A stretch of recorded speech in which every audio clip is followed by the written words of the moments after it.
sampai deliverynya mereka kuasai, Pak. Oke, Pak Yayat, ini menarik. Sebentar, ini kaitannya dengan RT RW.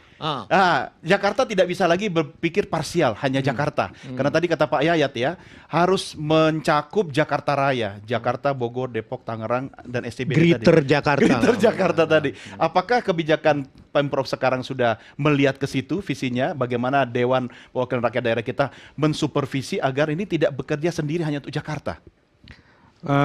Mas Doni, yang pertama saya sepakat dengan Kakak Noel bahwa negara ini tidak boleh membatasi atau menyulitkan warga negara untuk mendapatkan pekerjaan. Setuju. Pak Gubernur, Pak Pram juga menyampaikan bahwasanya siapapun boleh ke Jakarta asal punya ID. Betul. Betul. Tapi apa yang disampaikan Pak Yayat itu juga betul.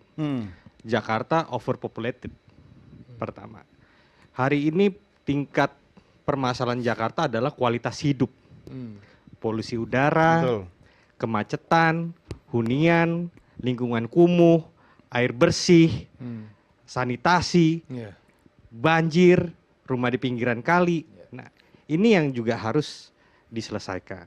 Nah, bagaimana penyelesaian itu bisa secara paralel untuk bisa berjalan. Di satu sisi kita tidak membatasi orang untuk datang ke Jakarta, di satu sisi juga kualitas hidup juga bisa meningkat. Ini yang menjadi diskusi di kita di DPRD DKI Jakarta.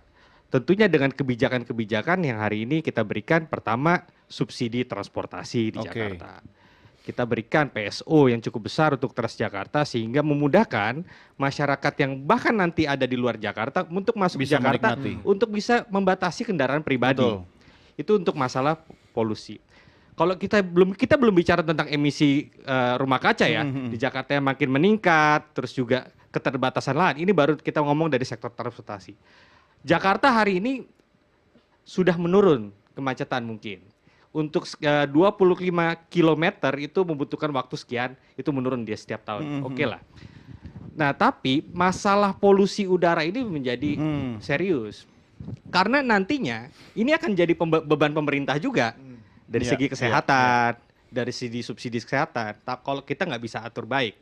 Jadi saran saya mungkin nanti kita berdialog juga dengan Pak Gubernur, harus ada kebijakan khusus.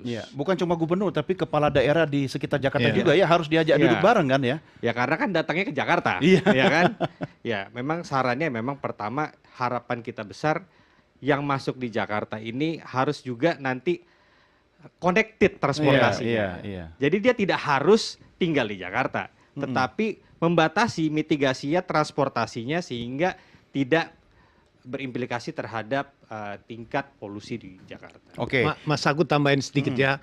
Ini mohon catatan kita ya. Begitu banyak pendatang, begitu banyak kesulitan. Berapa sebetulnya dana bantuan subsidi yang diberikan oleh DKI dari Kartu Jakarta Pinter, sehat, transportasi sebenarnya hampir 17 triliun. Berapa APBD Jakarta? Sekitar 80 triliunan ya. Artinya seperempat uang itu dipakai untuk dana bantuan. Pendidikan, kesehatan, transportasi, lansia, termasuk PSO tadi untuk semuanya. transportasi. Jadi pertanyaannya itu. Tapi tidak menjamin kualitas hidup. Itu tadi. Besarnya bantuan tidak merubah secara struktur. Itu catatan penting loh. Artinya kita memang memerlukan, nanti Bang Iqbal mungkin bisa memberikan bagaimana kita menuntut ke depan. Satu catatan lagi ke depannya. Menuntut apa nih? Nanti ngajak mereka demo. Gini Bang, gini maksud saya gini. Belum giliran sudah disuruh demo. Jangan gini. Konsep presiden itu hilirisasi. Hilirisasi identik dengan keterampilan dan skill yang teruji. Nah, industri Bang. Jadi bagaimana ketika kita menuntut demo pun ada yang jaka sembung makan tomat, gagak jamung masa bodo amat. Itu tadi supply dan demand permintaannya. Nah, ini jadi dari sini Bang Said. Jangan cuma menuntut tetapi bagaimana menyiapkan tenaga kerja yang memang skill gitu loh. Karena hilirisasi kan isunya kan sekarang kan. Ya itu bukan tugas serikat buruh, tugas pemerintah. Itu. Nah, tapi gini. Belum. Bang Said belum ngomong. Bang Said belum ngomong. Segera, karena beliau habis ini mau pindah mau menjawab tuntutan Pak Said Iqbal ini. Kan banyak catatannya, apa aja nih? Saya sebenarnya udah sampaikan. Mikrofon Bang. Saya udah sampaikan kira-kira 10 tahun yang lalu lah ya.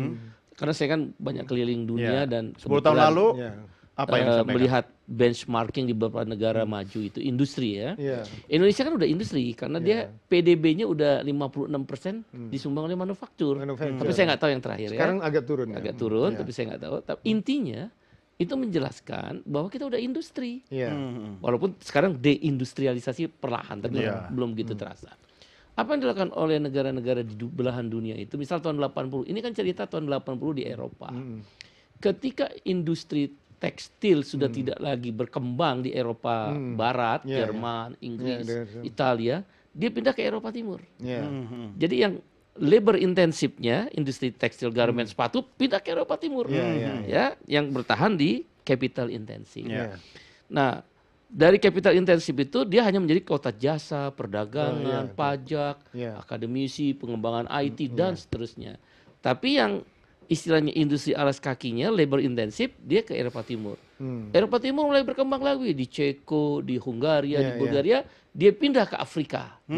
Ya, jadi secara alamiah pasar labor intensif yang menyerap tenaga kerja yang besar, dia akan mencari pasarnya sendiri. Tinggal negara Naturalnya begitu. memfasilitasi. Nah, Sekarang kalau boleh dipersingkat Pak ketika Said. dia tahun 80-an memasuki era tahun 90-an, itu banyak pindah ke Bekasi. Betul. Di Bekasi itu semua industri tekstil tuh. Pabrik ya. Kemudian tahun 2000-an dengan dibukanya capital intensif di kawasan-kawasan industri MM 2100 di Egypt, dia pindah lagi ke Subang, dia pindah ke Sukabumi. Ya, apa yang mau saya bilang? Pemerintah membuat konsep besarnya dalam industrialisasi harusnya melakukan zonaisasi industri. Jadi Jakarta dan surroundernya itu udah menjadi kota megapolitan yang berbasis capital intensif. Jadi kalau kamu mau tinggal di Jakarta dengan fasilitas bintang 5, ya bayar harga bintang 5 industri. Toh dia tetap kayak apa dia punya profit dia tetap tinggi. Ya karena main di capital intensif. Nah, jangan udah tahu dia adalah labor intensif, mau dapat fasilitas bintang 5, harga kaki 5. Ya nggak bisa. Bang Said. Contoh di Cakung, di Sunter, masih ada industri-industri tekstil. Betul. Seharusnya segera dilakukan zonaisasi. Nah, itu prioritas sekarang, prioritas utama. Harus. Kebijakan apa? Itu yang menjelaskan kenapa turun. Pemerintah Jadi secara 10.000. bertahap sudah melakukan zonaisasi itu. Dibangunlah jalan tol Trans Jawa, Trans Sumatera, pintu-pintu tolnya itu kalau kita dari Osaka ke Tokyo, di pintu-pintu tol itu ada kawasan industri. Kawasan industri, itu udah benar. Saya juga mudik lewat tol itu sudah banyak exit-exit itu kawasan industri terpadu. Iya, Batang, disitulah labor Pantura. intensif. Batang, Pekalongan, Bang daerah-daerah. Said, tapi kebijakannya sudah pro nggak? Apa yang Anda butuhkan dari Kementerian Ketenagakerjaan sekarang? Mumpung wamennya ada di depan Anda nih. Biasanya galak nih tumben ini. Sebelum ketenaga kerjaan kan industrinya dulu. Ketenaga kerjaan kan hanya di faktor bukan akibat daripada adanya industri. Kalau setiap daerah dibangun labor intensif, penyerapan tenaga kerja terbesar ke tekstil, garment, sepatu, makanan, minuman, yang kita sebut padat karya atau labor intensif. Maka di sentra-sentra industri itu kemarin misal saya ke Brebes ya, ikut Pak Bung Andi Gani dan Pak Kapolri. Di Brebes itu industri sepatu melimpah. Tapi nyari tenaga kerjanya susah. Pertama SDM-nya kurang ya. Yang kedua, antara upah faktor yang kedua, antara upah Brebes dengan Cirebon, sama Cirebon misalnya ambil contoh, beda 500.000. Apa dengan gua kerja Cirebon cuma 20 menit. Apalagi Jakarta, Brebes 2,2 juta, Jakarta 5,2 juta, 3 juta. Gua datang dulu ke Jakarta. Nah, faktor itulah kemudian tetap menjelaskan kenapa dia menurun, karena sudah terbangun zonaisasi yang benar. Kalau saya setuju, zonaisasi oleh pemerintah itu tenaga kerja yang tadi saya bilang pindah ke Eropa Timur, pindah, dia mengikuti pasar. Itu seperti semut ngikut gula ya. Ada gula, ada semut. Okay. Nah, faktor yang keduanya juga harus diperbaiki tadi dari sisi karena tenaga kerja akan mencari mana yang terbaik dalam sisi penghasilan dia dengan mengukur waktu, maka harus dipersiapkan juga disparitas upah minimum itu jangan terlalu jauh supaya antar daerah itu kompetitif. Ya. Nggak lari ke Vietnam, nggak lari ke Thailand. Iya. Nah, itu yang menjelaskan kenapa menurun. Tadi udah ada zonisasi. Nah, kenapa menjelaskan kok masih ada? Karena tetap mereka masih berpikir Jakarta menjadi tujuan utama dengan segala kemudahannya, walaupun tidur di emperan pertama kali, tidur di musla, tapi tetap bisa kerja masuk sektor informal. Dagang martabak aja udah untung di Jakarta dibandingin upah minimum di Brebes. Maka dia kemudian setelah itu dia pindah ke surroundernya Bodetabek, dia masuk ke sana, baru dia dari Jakarta pindah ke daerah itu. Nah, oleh karena itu regulasi di dalam Kementerian Tenaga Kerja berarti regulasi yang mengikuti perkembangan zamannya. Setuju. Itulah yang menjadi persoalan. Saya mau tanya Pak Wamen, segmen berikut. Saya baru mau nanya, 5 menit lagi bisa kan? Udah, tolong direspon dulu. Ini segmen terakhir buat Anda, ya. Karena sudah kebijakan berarti sudah oke dong. Apa yang disampaikan Bung Iqbal itu benar sekali ya. Gitu. Ada zonisasi, makanya ada wilayah-wilayah atau kawasan-kawasan. Memang harus ada regulasi yang sifatnya jangan sampai kayak Kerawang gaji termasuk paling besar di Jawa Barat. Iya, betul. Nah itu kan terkadang kawan-kawan dari Apindo dan semua sedikit tidak nyaman. Nah ya buruh sih senang dengan gaji besar ya kan. Akhirnya itu bermigrasi tenaga kerja itu yang ini tarik menarik. Di sisi lain tarik menarik ini ada kepentingan politik juga, kepentingan politik lokal yang mendominasi. Nah ini yang kita tidak mampu menjangkau hal itu. Gitu. Yang bisa kita jangkau adalah bagaimana membuat semua ini bisa kondusif. Gitu loh. Tapi ya tetap apapun ke depan kita kan harus, negara ini kan nggak boleh juga harus tidak hadir dalam setiap persoalan ini. Tapi ya, ke depan ini pasti ada cara formulasi yang bisa kita kerjakan bersama lah ke depan. Yang penting kontinuitas kebijakan ini kemudian tidak setiap periode berubah-ubah begitu kan? Betul, itu yang akan menjadi problem kita sama-sama. Karena tadi saya bilang kalau wajah negara ini masih dipegang oleh aktor-aktor yang tidak paham bahwa dia mewakili negara ini bentuknya seperti ormas jadinya. Meresana. Tapi saya riset Bang, apa yang dilakukan oleh Presiden Pak Prabowo itu udah benar. Soal? Dia mengambil alih tentang kebijakan upah minimum. Kalau kita pergi ke Vietnam, Indochina, Kamboja, semua upah minimum itu di tingkat nasional. Pusat, Jadi pemerintah pusat yang menentukan, sehingga tadi nggak ada ormas, nggak ada LSM, atau nggak ada tentang politik atau LPK atau politik, kepentingan politik sesaat mau dipilih supaya jadi bupati dan sebagainya. Baru dia akan naikkan upah tinggi-tingginya gitu kan karena tuntutan buruh. Tapi belum bisa Pak Prabowo gara-gara dampak otonomi daerah. Baru diputuskan kebijakan satu tuh naik upah 6,5%. Tapi dampaknya belum merata. Ormas-ormas tadi itu masih main di THR.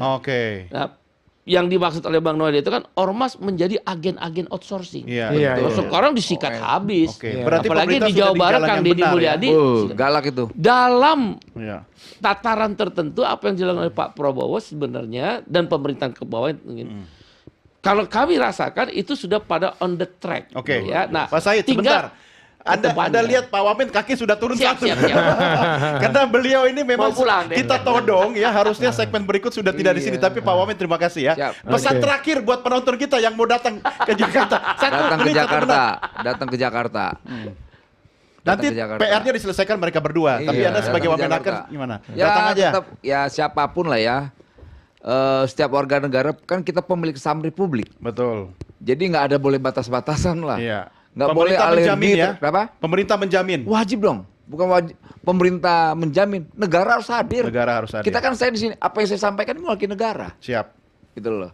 Jadi ya negara harus menjamin. Jadi tidak ada boleh ber atau apapun lah.